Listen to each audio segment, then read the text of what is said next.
impressive to hear these guys, and my story is a bit smaller, but maybe I pick up some lessons that Tim was talking about. My name is Gian, Andri, Diem, not Gian, but no worries, Marco. I'm co-founder and managing director of DHP Technology. We are a Swiss-based photovoltaic system provider. We focus on wastewater treatment, infrastructure, and truck and car logistic parking areas. We are actually number one supplier in Europe for photovoltaic system for wastewater treatment, but I'm not going to talk about this story. I talk about the perspectives we see from the rising electric mobility wave. We are around 50 employees, make 20 million this year in 5 countries, and forecast an EBITDA break even. There is no doubt that electric mobility will play a big role in the energy transition. And there are many studies, they show that there will be every 60 to 100 kilometer a charging station along the traffic routes in Europe. This means around 1 million public charging points, around 1,000 loading stations. And if you believe it or not, but over 100,000 electric trucks have already been ordered, and the number is rising, and they will hit the road soon. So electric trucks and electric cars are expected to increase or to have an additional demand of power of around 130 terawatt hours in the year 2030. This is twice as much as Switzerland is consuming per year. And the ESG regulations, they lie very heavy on the back of the corporates, and one of the cheapest way to achieve the CO2 emission reduction goals is or are the logistics. So the problem is the e-truck is a bit more complex than the conventional ones, and the complexity comes from the fuel, from the electricity. Because electricity has to be delivered by the grid, and the grid is not built yet to charge all these trucks. It needs high-power charging technology, which is just about to be industrialized, and software to balance the loads.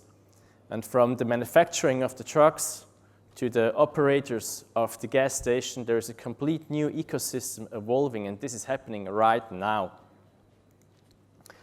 If we look at the energy price, and as we all know, it's very volatile, the wholesale energy price, but this is only part of the equation, and in many European countries, the power price is less than half of the electricity bill, and more than half are the grid costs, the fees, and the taxes.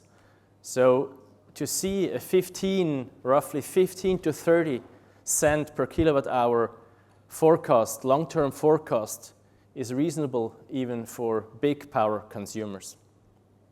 And this is exactly where we and the solar folding roof are stepping into this game. The solar folding roof is a patent-registered technology, and what it does is it is retracting photovoltaic modules into a protection position, and they are protected against severe weather conditions like strong winds, hail, or snow. And by protecting the PV modules, we avoid the statical forces that are induced by these weather conditions. And by doing that, we can approximately save 50% of the material compared to a fixed system, but we only lose 2% of the yearly energy yield. And the result is a very lightweight construction, which can be built high above ground, 6, 7, 8 meters, and it has big distances between the poles, up to 30 meters.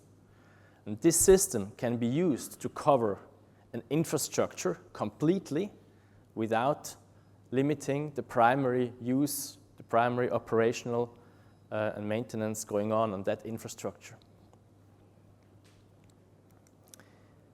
The solar folding roof is completely covering the area and is producing the solar power, which is consumed on the spot and primarily consumed on the spot, so almost 100%.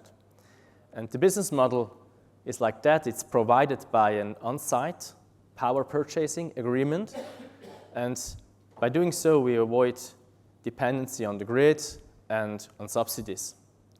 And on the other hand, the trucks and the cars, they can maneuver freely. There is no restriction for the logistics.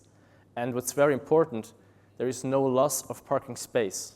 And there is also subsidies in parking space, which are not lost when there is no loss of parking space. So it's a very critical thing. Of course, there's additional benefit like shade, light, or security for the customer, the end customer, the truck driver. Our technology is patent registered, and we have now around 7 years of experience, of field experience with this system, and we have really good data. So there is no technical problem, there are no technical failures, the algorithm is not failing, and there is not too much wear or tear on the system, so it's performing as we expected, it's delivering the kilowatt hours that are promised. We have already realized over 20 large projects in the European countries we are currently working in. We have now the first project acquired in Switzerland for resting areas, and we have built up an ecosystem with our partners in these European countries to plan, to install, and to service these projects. So having all these boxes ticked, we invite now impact investor, infrastructure investor to join our journey by adding the financial piece. Our framework allows the climate tech investors to go directly into the technology by investing into DHP technology. And we spin out an asset holding, and we address the asset investors with this asset holding or then directly with the SPVs that are then building the projects and selling the energy out of it. To deploy this around 1,000 megawatt that we have in plan now, we forecast around 180 million of equity investment and then the reinvestment of the free cash flows.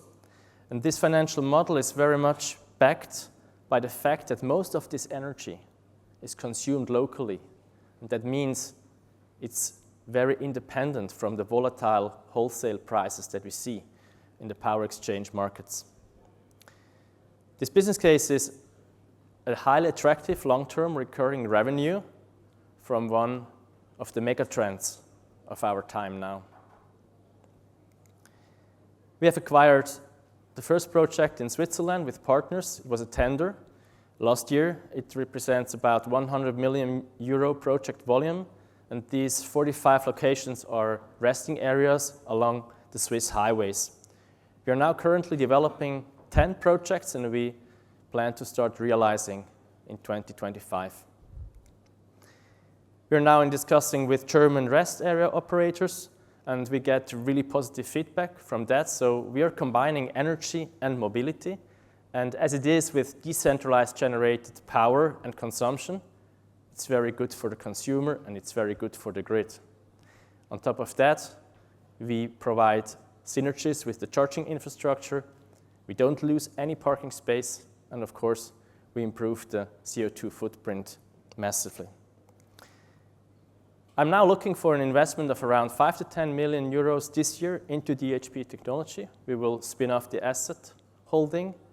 We plan to retain a stake of around 20% in that, and from 25 on, we would like to address the asset investors. Have an impact with us, build 1 gigawatt, contribute to the electricity mobility power, and save megatons of CO2. Thank you.